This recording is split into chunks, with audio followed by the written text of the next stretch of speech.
2014 to 2016 Corolla, removing that center airbag. I already got mine out, but I'm going to show you guys how to do it. Basically, there's 3 holes in the steering wheel, and you put a screwdriver or a pocket flathead in, and you're going to push these release clips. They're called tension clips. Look here closely. Basically, what it is you move them like this. There's 3 of these things. When you hit them or release them, the airbag will kind of pop out on its own because it's under spring tension itself. But you just want to move it to the side right here. This is under spring tension. So if you move it out of the way, it'll pop forward a little bit, and then you just do all 3. There's 1 on the bottom, 2 on the sides. The one on the right side, there's a cover that goes on this little switch. You could take the cover off, and that'll give you, I would recommend starting there because it's less, blind. You could just kind of see what you're doing a little bit. Reach in here. But this one is, it's right here, and you're just going to push it forward to release it. So you'll come in. I'm using a screwdriver right now, but I've seen a guy do it with a pocket flathead. He did it hella quick. So that might work better. And then the one on the bottom is going to go upwards.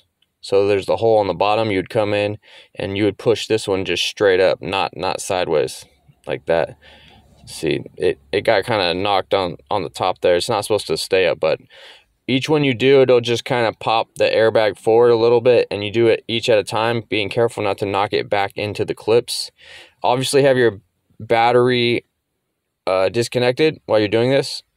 I disconnected my battery. The book says to wait 15 minutes at least, because messing with these airbags ain't no joke. So then after this is off, you take your ground wire off, just kind of wiggle this back and forth and pull it off. And then you'd pop these 2 connectors out.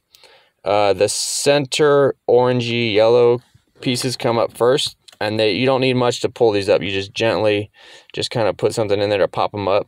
I actually had a flathead, made them pop up super easy just from the front. Just stick it in and barely lift up, and they'll just pop up. Once those are up, those are the locks. So once those locks are out, you could just kind of wiggle this out. Also, using a flathead to just pop these guys out is fine too, because sometimes they're stubborn, like how mine are being. I used a flathead just to kind of pop them out. Don't drop your airbag. But here it is. I would recommend setting it aside safely, standing up, and that's how you get it out. So hopefully that helps you out. Thanks for watching.